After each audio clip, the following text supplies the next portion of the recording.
Welcome to Make Something with me, David Picciuto, and today we're going to make this pool ball rack, which turned out to be a little bit more difficult than I originally thought.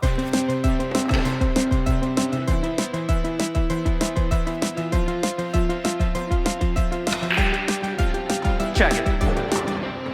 And I scratched. All right, so we're going to make this pool ball rack. I got a couple wood ones here for reference, and then the standard plastic one. Here's the thing. Here's the hot debate about the plastic ones. There's this little lip. Most people put the lip down and lift it up. You're gonna find that a lot of professionals, including myself, go lip up. That way you can lift it up off the balls without touching the balls, if you know what I'm saying. But anyways, that's a hot debate.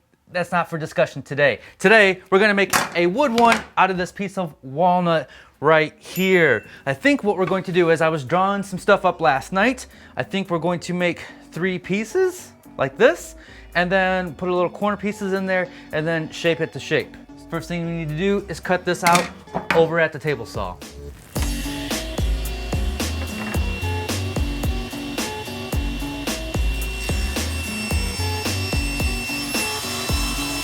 I got my 3 pieces rough cut over on the miter saw. I'm gonna use this 60-degree triangle to cut a 60-degree angle on the ends here to make up the pool rack.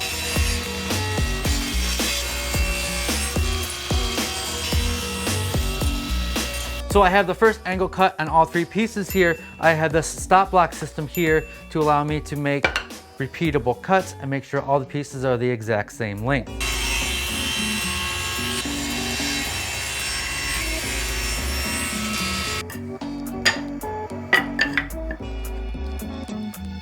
All right, that worked. Now we're gonna cut the little corner pieces to go into 3 corners.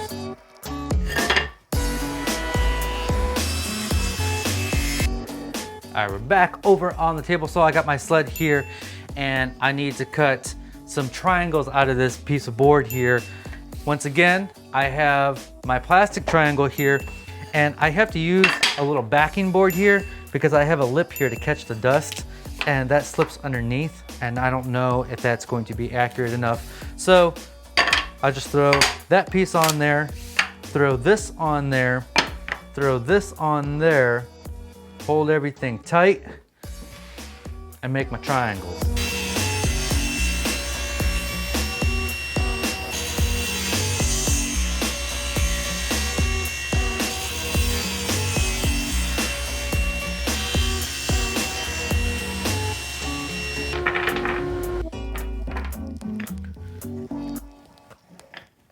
Perfect. Who's in your house?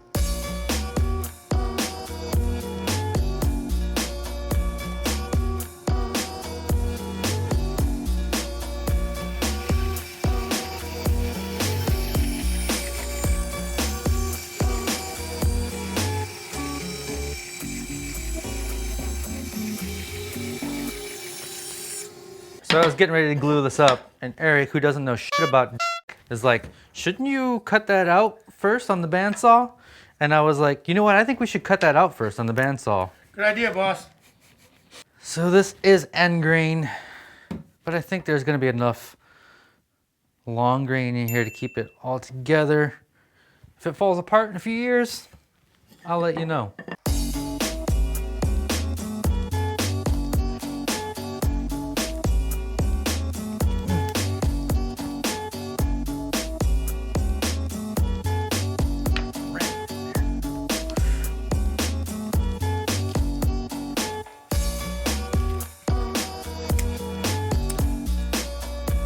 Lunchtime.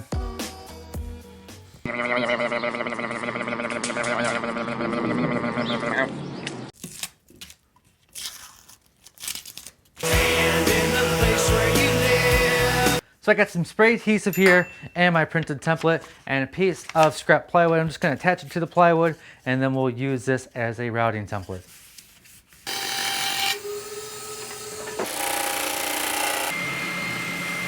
So now that I made a little template here, I can use that to draw my lines on here.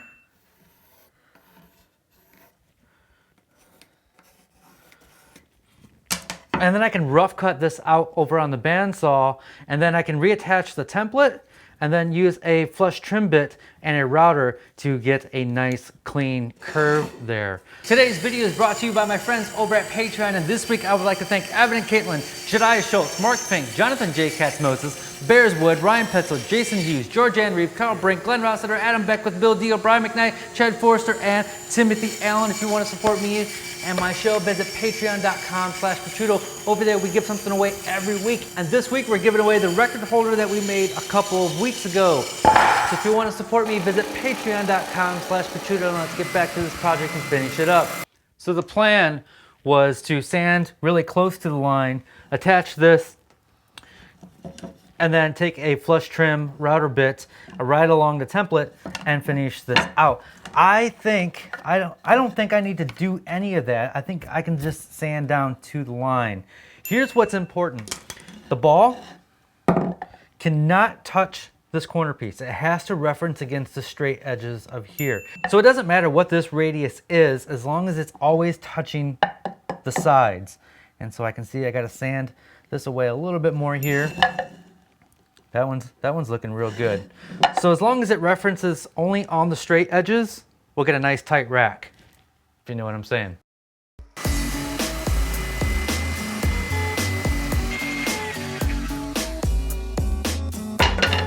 There we go. That is perfect. You're gonna notice a theme in my videos, which is avoid the router as much as I can, because that thing scares me. So whenever I don't have to use the router, I'm really happy.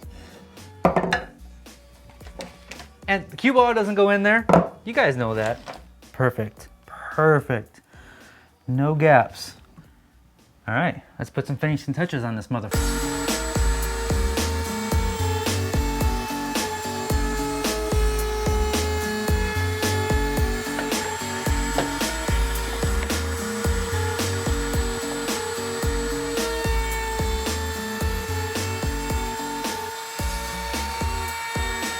You know all that stuff I was saying about the router? I lied.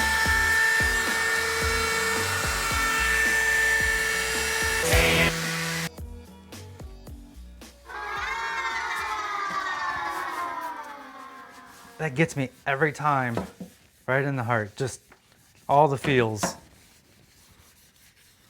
Ugh. One of the difficulties that I had in designing this is the pool balls end up right here, which means that the joint is way up here at the top. So I had to fill it with these little triangles right here. And to reduce the size, I needed to remove some of this material. And so each one of these sides here has a 60-degree bevel, which you can't do on the table saw because the blade doesn't tilt that far. So then I had to set it up with the miter, and I found that the table wasn't wide enough and the miter slot didn't go back far enough. And so then I had to go to the store and get a 60-degree triangle to use that on the sled. It turned out to be a little bit more difficult than I thought, but we got it, we figured it out. And then cutting these little triangle pieces was kind of scary because they're so small and your hands are so close to the blade when you're cutting it. So if you do this, be very careful. Always be very mindful where your hands are at all time.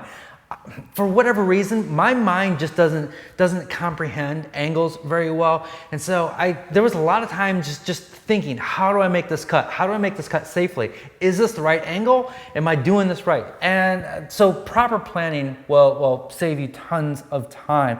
I will have a PDF of this available on my website at makesomething.tv. If you are new here, you probably want to subscribe because we do woodworking projects like this every week. Sometimes they're traditional woodworking projects. Sometimes we're bringing in some futuristic tools like CNC and laser cutters, which I love using. So please hit that subscribe button down below. If you're in the area, I will be at the Dayton Mini Maker Fair August 5th and 6th. I have a talk on Sunday the 6th at 1 p.m. So come say hello.